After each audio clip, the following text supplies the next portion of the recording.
This is part 4 of our exhibit tour series featuring the vessel Margaret M. and shipwright Arthur G. Barnes.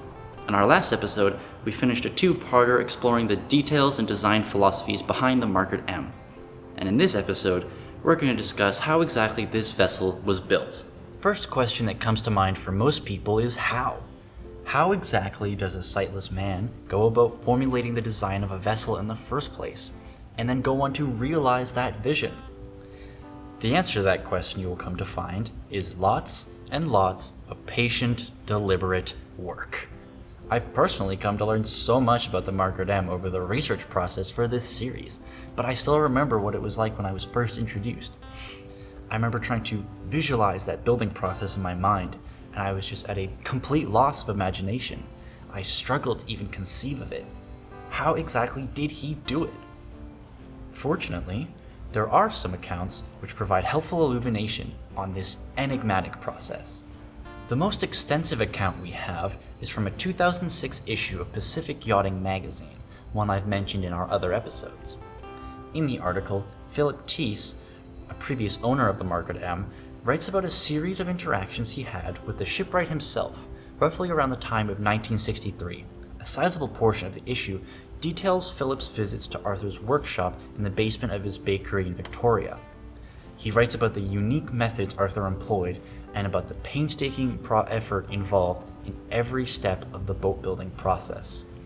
What quickly became evident to Philip was that Arthur's procedures took far longer than usual. Each stage of construction was a meticulous and drawn-out process, taking vast amounts of time for each adjustment, readjustment, and alteration. He learned from his friends and mentors by feeling their work, physically examining the material to determine how it had been fashioned.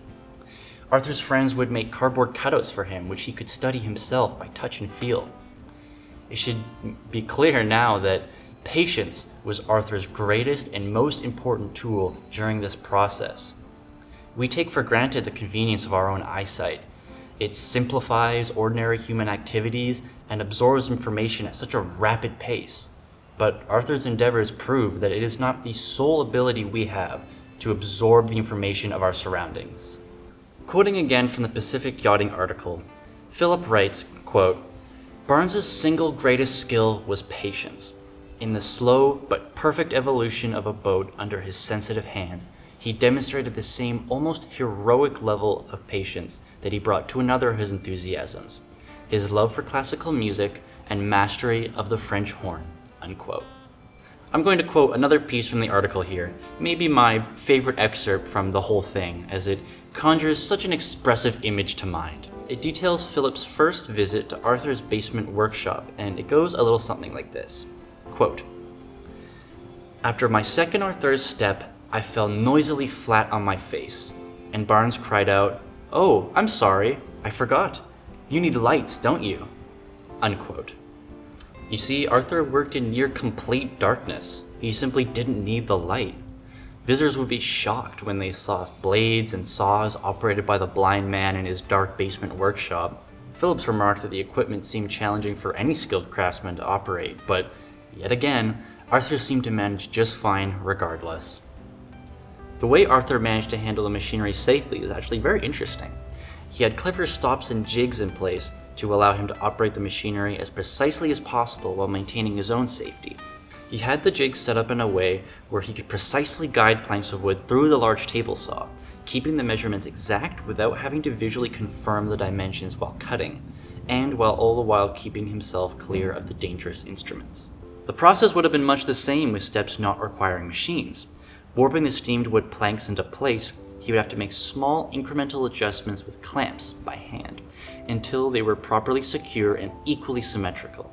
The process was slow but steady. The perfect evolution of a boat under his sensitive hand, as it was said. Arthur had a vision, a picture of it in his mind of what his boat would look like. And slowly but surely, he brought that vision into being. I don't think many people can claim such an accomplishment, not like Arthur, who was tremendously ambitious and equally dedicated to his craft. I hope you enjoyed this episode about the Margaret M's construction, and I hope you enjoyed learning about it just as much as I learned researching it. Tune in next time to our finale episode about the Margaret M. and Arthur G. Barnes exhibit tour series. Till next time.